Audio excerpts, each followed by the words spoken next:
Hey there kids, welcome to another math video. This is for grade 5 Eureka Math and we're in module 3, lesson 7 homework, and hopefully you already watched the problem set video and you know what you're doing, and hopefully you already finished this page so that we can now check your homework. So the objective at the bottom of the page is solve two-step word problems, and just lots going on with these fractions, and it's really important to think these through and keep going back to the question and checking and make sure that you're answering the proper question, because you'll get lots of answers. So label everything carefully. Here we go. Solve the word problems using the RDW strategy. Show all of your work. Don't erase it. Even if you make mistakes, do not erase your work. Keep it there. You can cross it out and say, this is what not to do. That's fine. And also the read, draw, write. That's RDW. Read it, draw something, write your answer. Everything in word problems should have a label. So let's hop in. Christine baked a pumpkin pie. She ate 1/6 of the pie. Her brother ate 1/3 of it and gave the leftovers to his friends. What fraction of the pie did he give to his friends? Now, as with every word problem, you have to really think, what's happening here? What do I understand? If you need to draw a pie, okay, I'm going to be drawing tape diagrams, which for me will represent the pie. Okay, so when you have a pumpkin pie, you would say, here is my whole. This is the whole. It doesn't look like a pie, but it still represents the whole. Now, give parts the labels that are mentioned in the problem. So if it says she ate 1/6 of the pie and her brother ate 1/3 of it, the next thing you have to pay attention to is the denominator. They're not the same. However, I can make an equivalent, and typically we're ending up with the larger number. So I'm going to make sixths immediately out of my tape diagram. If you wanted to make your pie into sixths, it's a little bit harder with these because you might not end up with exact pieces. That's why it's much easier with tape diagrams. Okay, now Christine made the pie and she ate 1/6. Done. She ate it. That's all gone. Okay. Her brother ate 1/3 of it. So your next problem here is that you need to not be using thirds. You need to be using sixths. I need to have an equivalent for this one fraction. Now, I had mentioned earlier that if you want to scale something, then you have to have a factor that you're going to multiply by. Okay, so the scale factor is going to go here. Now what you're going to do is you're going to change the top and the bottom at the same rate. If I need to get from 3 to 6, what is the missing factor? What times 3 equals 6? That's the number that you need. Now if 2 is my missing factor, then 2 is what I'm going to also put on top, because remember, 2 halves equals 1. That's why this works. We're not really changing the value of 1/3. We're just making an equivalent fraction. So now that I have an equivalent fraction, and I know that 1/3 equals 2/6, I can label in my tape diagram how much her brother ate. So her brother ate 2/6. Her bruh ate that. So now, gave the leftovers to his friends. What fraction of the pie did he give to his friends? Well, it's here in your picture. It's here in your model. You should have drawn it. Mathematically, we have our sixths here and we have sixths here. So we could say Christine is 1/6 plus what the brother ate, which is 2/6. So we know together they ate 3/6.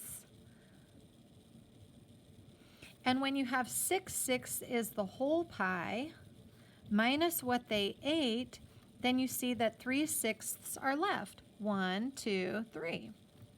Also, notice that this is one of my Mrs. Setness's rules for simplifying. It's a double. It's doubled from the top to the bottom. 3 times 2 is 6. Therefore, half is your simplified answer. And so what fraction of the pie did he give to his friends? And you can say her brother ate, or gave. Her bro gave half the pie to his friends. Okay, so if you got half, you got that right. If you got 3/6, you got it right, but in a rubric score, I would say this is a 3 and this is a 4. This is correct, but it's not simplified. This is ultimate best answer. Okay, Liang went to the bookstore. He spent 1/3 of his money on a pen and 4/7 of it on books. What fraction of his money did he have left? Again, a tape diagram can help you take this problem and put it into pieces that are manageable. Make a nice long ribbon-looking tape diagram. 1/3 of his money and then 4/7 on books. Now, if I have thirds and sevenths, it's kind of not like this one where I've got the 6 at the top and they're both compatible. I have thirds and sevenths. Those are when we were adding thirds and sevenths and we made an area model, you would have your money spent, here's the pen, and 4/7 spent on books.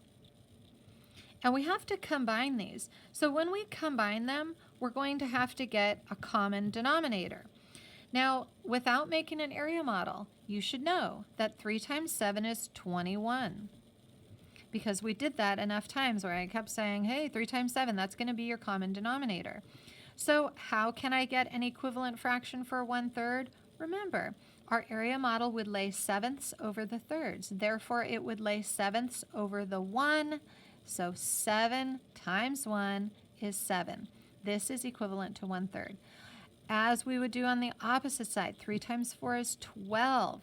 When you add these together, and I'll make my model in a second, you're going to get 19/21. So what are we doing here? We're going to have 21 pieces just to the left of the middle.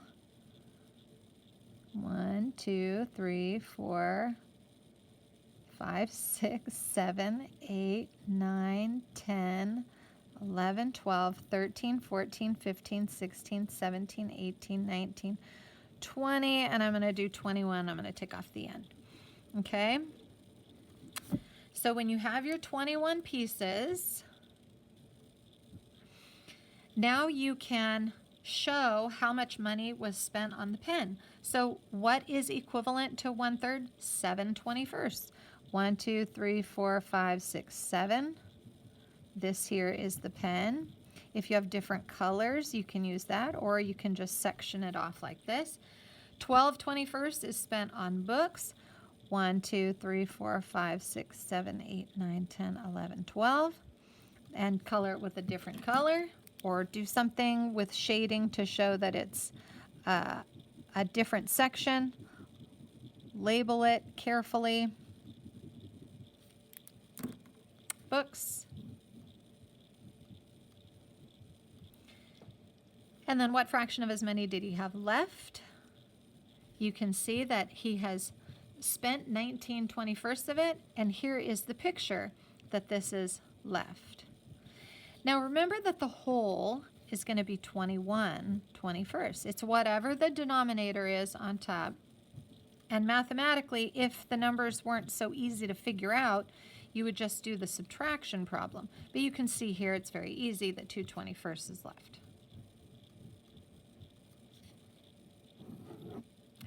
So hopefully that is helpful. Again, tape diagrams can really, really help you see what you're doing in these problems.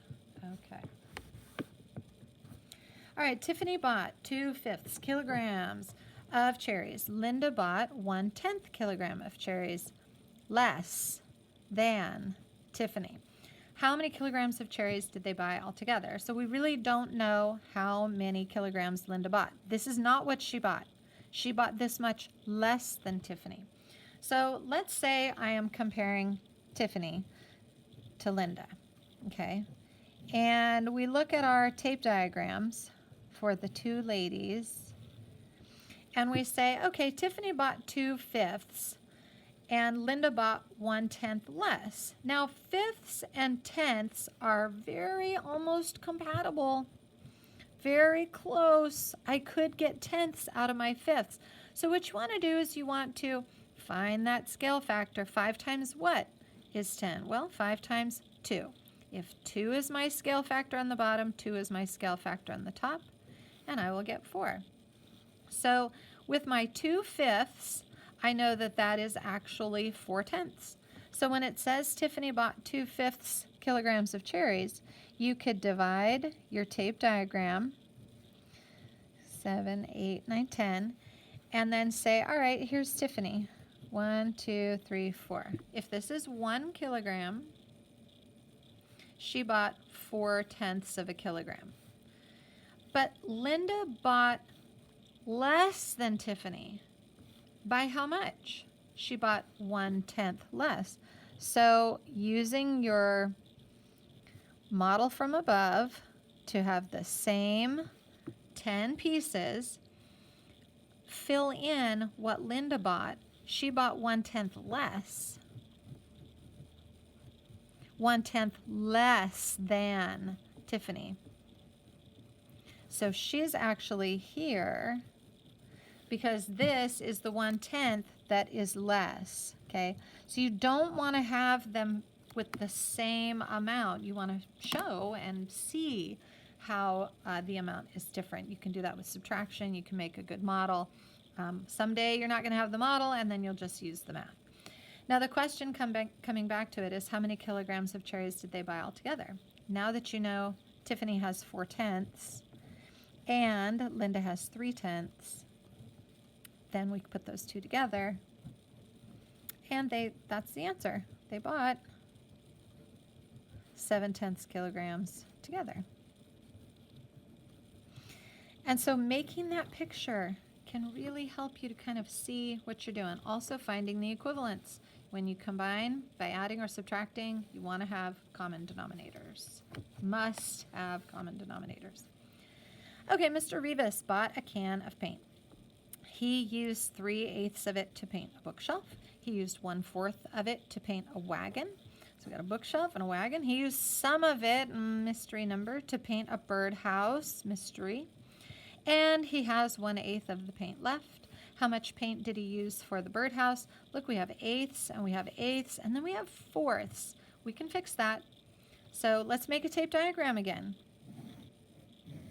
If you didn't make one, make one. I'm telling you now, make it. What should our denominator be?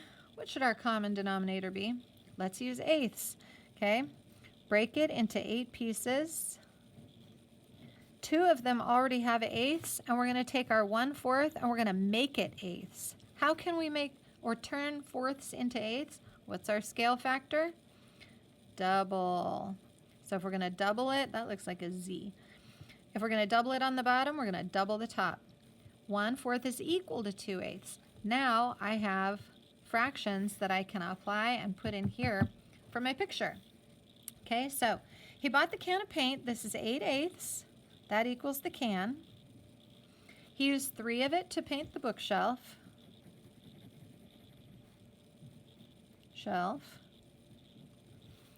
He used 1/4 of it, or 2/8, to paint the wagon.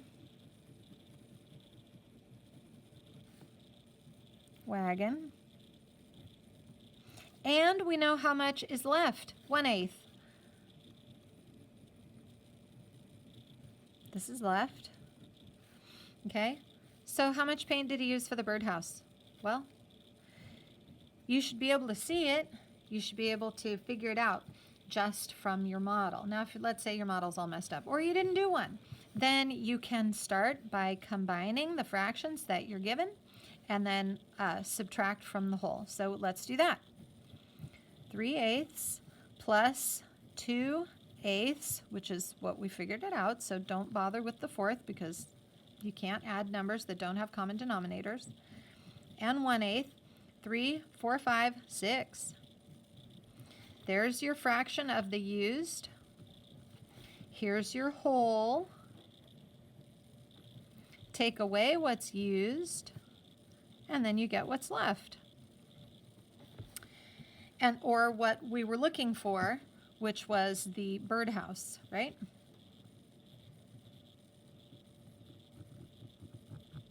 Because we actually have the amount that's left. So 2/8 is this is one of those where they didn't say in the directions that you have to simplify, but the difference between a 3 and a 4 on your work is going to be that you have to simplify this. Now, this doesn't fall into the rule 1 category of looking for doubles. This is rule 2. Both numbers are even. So when in doubt, divide both by 2 and see what you get. 2 divided by 2 is 1, and 8 divided by 2 is 4. And so 1/4 of the can was used on the birdhouse. There you go. You can also say 2/8. It's equivalent. You're fine with that. That's just not the best answer because it's not simplified. And click subscribe and come back again. I'm going to try to help you on these math videos. Okay, last one. Ribbon A is 1/3 meter long. It is 2/5 meter shorter than ribbon B. What is the total length of the two ribbons? So they didn't give you any amount for ribbon B, so you have to figure it out. I've got ribbon A, I've got ribbon B. Ribbon A is given. It's 1/3 meter long. That is 1/3 of a meter. Okay, it's whatever we name it, and we're naming it 1/3. Now, this is a reading problem when kids get confused. It is shorter than ribbon B. So which ribbon is shorter, ribbon A or ribbon B? That's what you should be asking yourself. Ribbon A is shorter. It is talking about ribbon A. So if this is shorter and they give you the distance or the length that it is shorter, then it's 2/5 shorter. So ribbon A is 2/5 meter shorter than ribbon B. That means ribbon B is 2/5 meter longer. Okay, if this one's shorter, then this one's longer. So you have to really kind of understand the language here in this problem. So for your model, ribbon B should be longer by 2/5, which then you can add that to the 1/3 to find the length of ribbon B. And you would want to start with this so that you can find this before combining. You have to get a common denominator.